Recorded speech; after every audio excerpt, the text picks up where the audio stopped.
Greetings dear viewers, it's March 17th and today my video will be about the so-called Russia-Ukraine negotiations. You know, in the last 2 days, but especially yesterday, I received so many questions about them. They asked me, Yuri, is all of this true? Could it really be that Russia will come to an agreement with current regime and that the Russian forces will retreat to their positions? There were a lot of statements about this today. Direct, indirect, from Russian politicians, from the press service of the Russian Ministry of Defense, even from the Russian president's spokesman, Dmitry Peskov. Is all of that really true? Don't you understand the consequences? Of course I understand the consequences, and the Ukrainian government understands the consequences, and the Kremlin understands the consequences very well. That's at this very moment, those negotiations have become more an element of war than an element of diplomacy.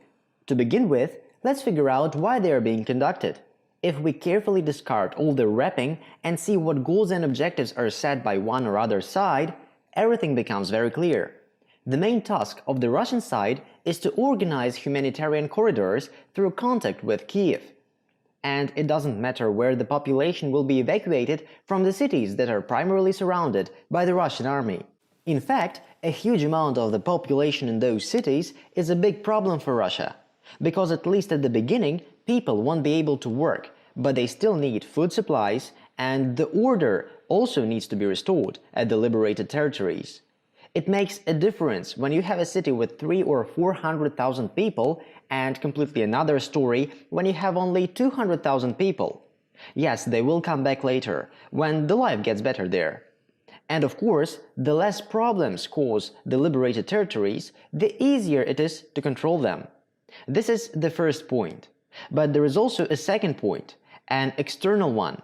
If we listen carefully to Vladimir Putin, he says that after winning the war in Ukraine, Russia should not lose the peace in it. And by negotiating with Ukraine officials, the Kremlin is showing, yes, we are ready to negotiate with them, but they are not capable of reaching an agreement.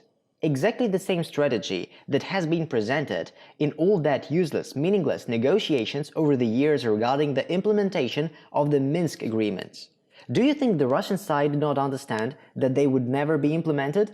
Yes, they understood perfectly well and negotiated precisely in order to knock out their opponents' arguments later, when the problem would be resolved radically.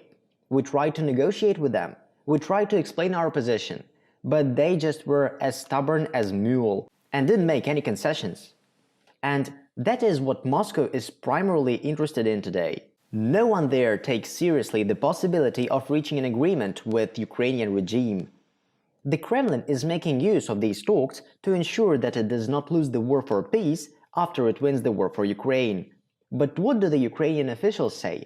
What do they pay attention to? Kiev is not telling the whole truth. Kiev is only telling half the truth.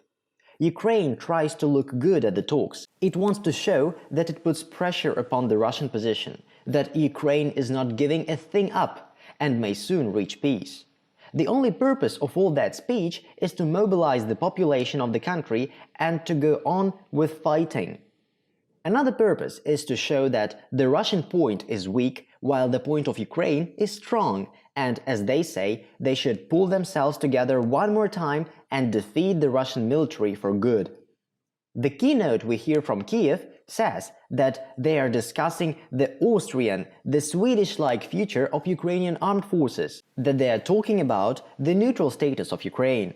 But Ukrainian officials will never tell you that every time they discuss it, the Kremlin always replies, "Okay, it's all okay, we will consider it, but only on the condition of, first, the Ukrainian recognition of Crimea, second, the recognition of the Luhansk People's Republic and Donetsk People's Republic, third, denazification, and fourth, considering the Russian language as the state language."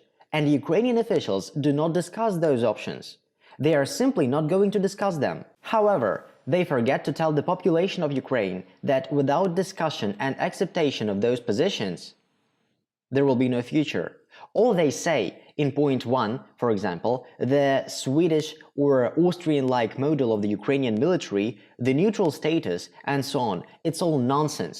It's all about nothing. It will never be agreed upon. Still, Moscow repeats this every single negotiations round. But this is what the Ukrainian reporters forget to say every time. Well, that's not the most important thing. What I have just said about is nothing but a pretty picture for the international community. In fact, what I see now in the actions of the Russian authorities on the liberated lands, where they already have power, that the Russians are not going to give those territories up. They are not leaving them.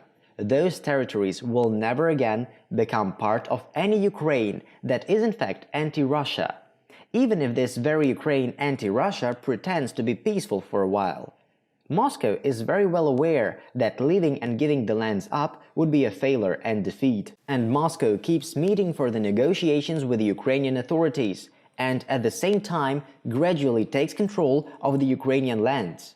Sooner or later, the Kremlin will pin the West down to the fact. Such a fact that the West could do nothing about. And once again I repeat, stop speculating on this topic and don't become victim of the primitive manipulation. The incumbent Ukrainian government is doing everything to make their failures look as victories and success. The last time they did it, when there was a so-called counter-offensive operation by the Ukrainian military. I only told you the most important things. If one goes deep into the details of that activity, plenty of very exciting moments would be revealed. For example, Nikolaev region governor, Kim, should have better told the truth instead of giggling to the camera. Yeah, Kim, I know you're watching me. You can say whatever you want on camera, but you know exactly what's going on in your region. I mean, not your anymore actually. Of course, you never show it to anybody on camera. And that's what the current government in Kiev is really all about.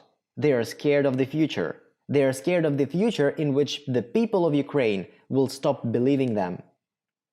That is what I wanted to say in this video. The next video will traditionally be a report from the front line.